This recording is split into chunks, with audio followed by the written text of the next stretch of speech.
Figaro Radio. Un autre regard. Anne de Guigné et Salomé Boulet. Figaro Radio. Bonjour Anne de Guigné. Bonjour Salomé Boulet. Cette semaine, dans votre chronique Un autre regard, vous nous emmenez à Londres.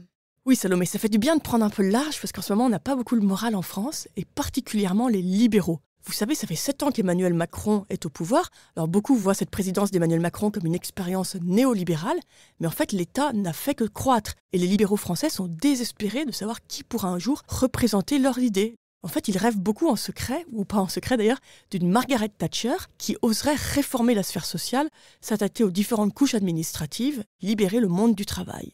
Mais pourtant, Salomé, quand on y regarde de plus près, il n'y a pas vraiment de leçons à prendre du côté des finances publiques, du côté britannique. Parce qu'en fait, les héritiers du parti de la Dame de Fer n'ont eu de cesse ces dernières années de dilapider son bilan. Au point qu'à l'automne dernier, la dette sur PIB, sur le produit intérieur brut britannique, a dépassé les 100%. C'était quelque chose de très choquant pour nos voisins britanniques. Donc certes, c'est moins que nos 115%, la dette en France atteint 115%, mais c'est quand même très impressionnant. D'autant que le Cénacle d'économistes qui est chargé de vérifier la crédibilité des comptes du gouvernement explique que si rien n'est fait, si aucune réforme importante n'est faite dans la sphère sociale, la dette sur PIB atteindra 274% d'ici une cinquantaine d'années.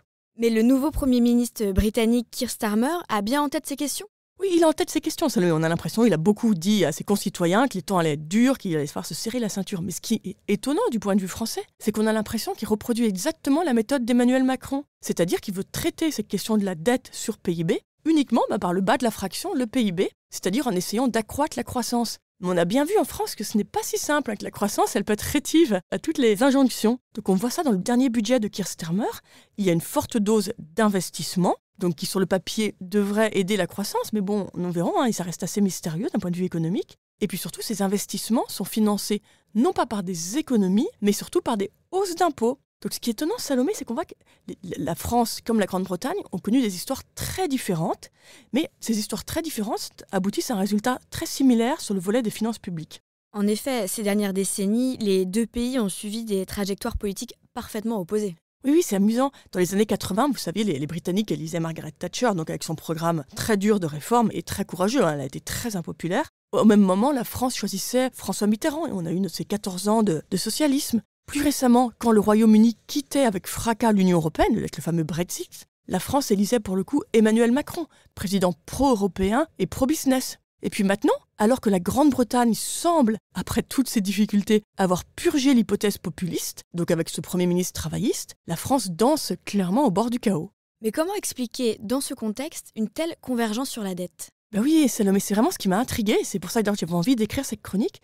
Et je crois, en y regardant de plus près, c'est que des deux côtés de la Manche, en fait, les gouvernements successifs ont été incapables d'affronter le grand défi des sociétés contemporaines, occidentales, et puis d'ailleurs au-delà de l'Occident, qui est le défi démographique du vieillissement des populations. Et ce vieillissement provoque une explosion des dépenses de la sphère sociale, donc des retraites et puis des dépenses maladie. Et ce qui est très étonnant, c'est qu'en Grande-Bretagne, les conservateurs qui ont été au pouvoir de 2010 jusqu'à l'été dernier n'ont eu de cesse de vouloir protéger les retraités qui sont évidemment le cœur de leur électorat, comme en France, comme pour la droite et le centre en France. Et ils ont même bâti un système incroyable de triple verrouillage pour être sûr que quoi qu'il arrive, le pouvoir d'achat des retraités soit préservé. Donc c'est l'idée que chaque année, les pensions augmentent soit de 2,5%, soit de la hausse de l'inflation, soit de la hausse moyenne des salaires. Donc autrement dit, les pensions progressent structurellement plus que l'inflation. D'ailleurs, c'est étonnant parce que le dernier Premier ministre conservateur, Rishi Sunak, loin d'essayer de réfléchir à ce sujet, d'essayer de vouloir remettre de l'ordre dans les finances publiques, avait une grande proposition, c'est de rajouter un 4e verrouillage avec des baisses d'impôts pour les retraités.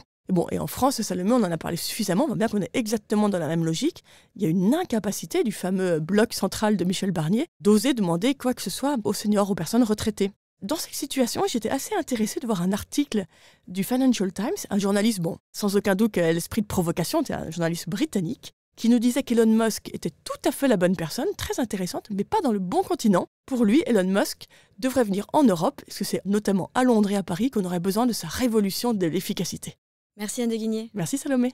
Je rappelle que l'on peut retrouver Un autre regard sur Figaro Radio, le site du Figaro et sur toutes les plateformes d'écoute. À bientôt. À bientôt.